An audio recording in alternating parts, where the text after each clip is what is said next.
Hello, so we're going to continue with arrays and we're going to look at this example of a card shuffling example.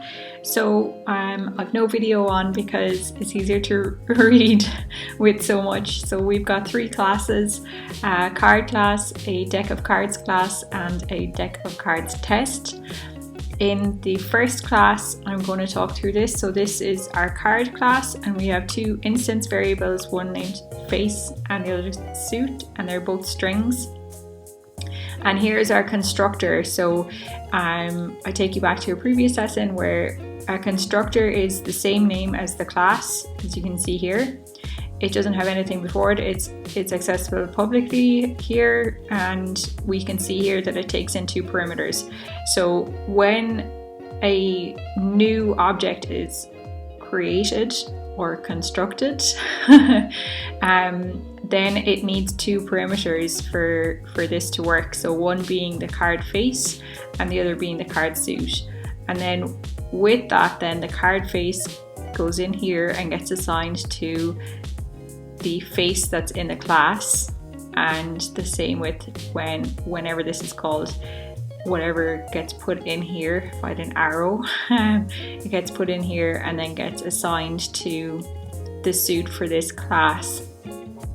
And then this is called, it's the public string toString, and this is the toString method of an object is called implicitly when the object is used where a string is expected. So if it's a printf or anything like that. So we'll see that in the next class. So for this behavior to occur, the toString must be declared in the header. So this is the toString returns a string representation, and the toString method returns a string that textually represents the object. So when you have an object, we learned in one of the previous videos that arrays are objects, and that you could say array.length, or you could call methods basically on the object. So that's one of the methods that you can call is the toString. Now we have our deck of cards. So we again use the SecureRandom. So with the SecureRandom, it's importing the java.security package, and this is the name of the class. It's a public class, so it's accessible to other classes such as card and deck of cards test.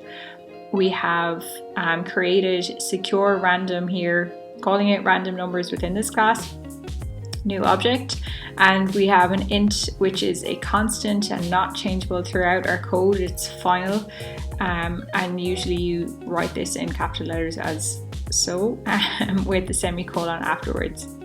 Now we have our card array and it's called deck, and that's equal to a new card object, and then there's 52 going in here. So if I go back then to, if I click on this, I should be able to click on it and it will bring me to the declaration. So if you're unsure about where anything is, you can click on it usually, and then it will bring you back to the declaration. So you can see here that it needs a string here of some sort in the constructor, and it's automatically construct. Usually you don't need to create a separate constructor if you don't take in anything within the parameters. Usually it's automatically created, just to know. So this is a card array, it's called deck, and it's a new card with number of cards as an integer passing, or as 52 of them that we need. So we're creating 52 card objects in this array basically. 52 isn't going to change because it's the number of cards, so we're creating 52 cards basically. And then we have a current card is equal to 0, and it's initialized at the top, and it's private, so it's only accessible within this. Now we have another constructor. So you can see here, deck of cards, public deck of cards. This is your constructor. There's no parameters taken in here, so if I wanted to create a new deck of cards in another class, I would just say deck of cards, and then the next, I'm naming it whatever locally that you want to name it, for me it's lowercase deck of cards, lowercase d for deck of cards equals new deck of cards, and that's creating a new object. So within the constructor then you have string another array, and it's got faces, and string another array in suits. So as we know from our previous video, we have length and then we have indices. So the length of this is 1, 2, 3, 4. So if I was to just declare this as a string array, I'd write string, open bracket, close bracket, and the number 4, new string 4. But actually it's 0, 1, 2, 3 to access it using the indices. Okay, so we have here populate deck with card objects.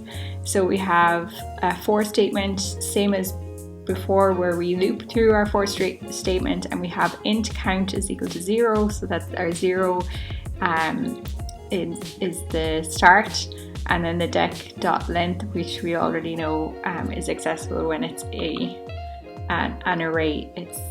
It already knows its length and it's an object, so you can access length as well, and then it iterates through it that many times, and then it puts the count, so from 0 to the deck length, which is the number of cards, less than the deck length, so the number of cards, and then it adds in the values here, faces, and then count, your modulus 13, and then suits, and then count divided by 13. So we'll come back to that in the next video, but I just want a brief overview of this first. We have another method then called shuffle, where our current card is at 0, and then we have another for statement. So if int first is equal to 0, first is less than the deck length, and then we have that's our iterating through, and then we have int second, and then that's our random numbers based on the number of cards. Okay.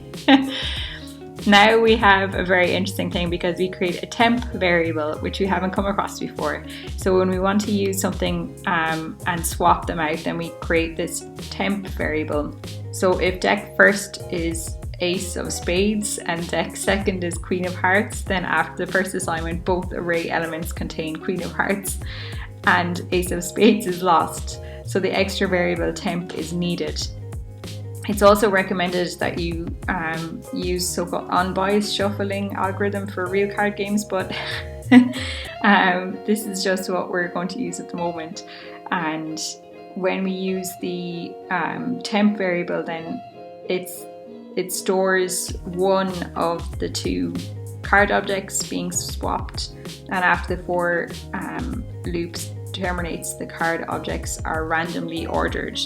So this will be 0 the first time, and then assigned to this. So this is now 0 going into the card deck here, and then it passes through each of these, so you can iterate through it. Another, then we have the next, which is the deal card, public card deal card, and then we have current card is less than deck length, and then return obviously the iterating through here, otherwise return null. The other thing with these are reference types, so each element of a reference type array created with new is initialized to null. So that's the same as we needed to know the default of, let's say, Boolean or the others, that if they're initialized to null, then you're going to get a null pointer exception on the method if you have a null reference, which is also important to know. And then we have as well, then if we go to our deck of cards test, which is here, and we create a new object deck of cards, and then we call, this is class.method, we call the shuffle method, we go back to deck of cards and look at shuffle, then you can see it's going through here. And when we go back, then it just it shows this deck of cards .deal card, and it prints it to the screen. So if I just do that, then it's quite fast. So you can see here the 4 columns. So here, when counter is divisible by 4, so it's when it's equal to 0, so it prints out a new line as well. Okay, so I will take this up in the next video again, because we're going to go through it again. And we're going to also have a look at more examples with passing arrays to methods, and also we're going to take a brief look at passing by reference and passing by value. And then we're almost towards the end of our beginner series. Okay, thanks for watching. I hope you enjoyed the video.